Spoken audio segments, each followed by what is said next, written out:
সাথী নেতৃবৃন্দ এবং বন্ধুরা, বাম গণতান্ত্রিক জোট আজকে দেশের কোন প্রেক্ষাপটে দাঁড়িয়ে প্রোগ্রাম করছি,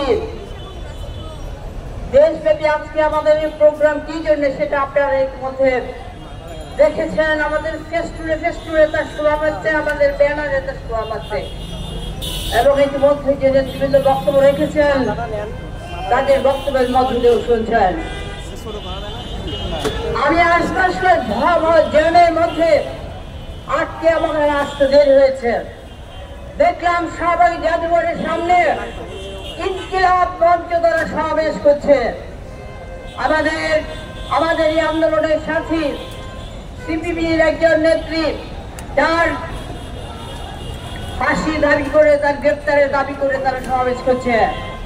আমি প্রশ্ন করতে চাই, আমরা যে 90 গণঅভ্যুত্থান করেছিলাম, আমাদের সেই আকাঙ্ক্ষা বাস্তবায়িত হয়নি। মুক্তিযুদ্ধে আমাদের আকাঙ্ক্ষা বাস্তবায়িত হয়নি।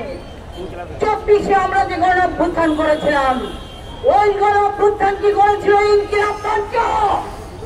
আজকের সরকার কি ইনকিলাব মঞ্চের সরকার? তাই যদি না হয় তাহলে আজকে ঘরে ঘরে, ঘরের বাইরে, প্রতিটা ক্ষেত্রে নারীরা যে রকম ভাবে লাঞ্ছিত হচ্ছেন, ধর্ষিত হচ্ছেন, অপমানিত হচ্ছেন, তারপরেও সরকারের পক্ষ থেকে সেরকম কার্যকর কোন পদক্ষেপ নেই। আঞ্চলিকতা, প্রশাসনিক কারসাজিমুক্ত একটা সুষ্ঠু নির্বাচনের জন্য যতটুকু সংস্কার প্রয়োজন, ঐক্যমতের ভিত্তিতে সেই সংস্কারটুকু করে আপনি অবিলম্বে নির্বাচনের সুনির্দিষ্ট তারিখ ঘোষণা করুন। কিন্তু আমরা দেখলাম তার কাজের সীমানা অন্তর্বর্তীকালীন সরকার অনেক প্রসারিত করে ফেলেছে। যেই কাজ তার পক্ষে করা সম্ভব হবে না, যে কারণে আজকে সংস্কারের নামে কালক্ষেপণ নয়, দ্রুত নির্বাচনের সুনির্দিষ্ট তারিখ ঘোষণা করে পরিস্থিতি নিয়ন্ত্রণ করুন, নির্বাচিত জনপ্রতিনিধিদের কাছে ক্ষমতা হস্তান্তর করুন। এটাই হলো আজকে আমাদের দাবি, বাংলাতান্ত্রিক জোটের দাবি, দেশবাসীর দাবি। সংগ্রামী বন্ধুগণ, সেই লক্ষ্যে আমাদের আন্দোলন চলছে। সেই আন্দোলনে সকলের অংশগ্রহণ কামনা করে সবাইকে ধন্যবাদ জানিয়ে আমার কথা শেষ করছি। সবাইকে ধন্যবাদ।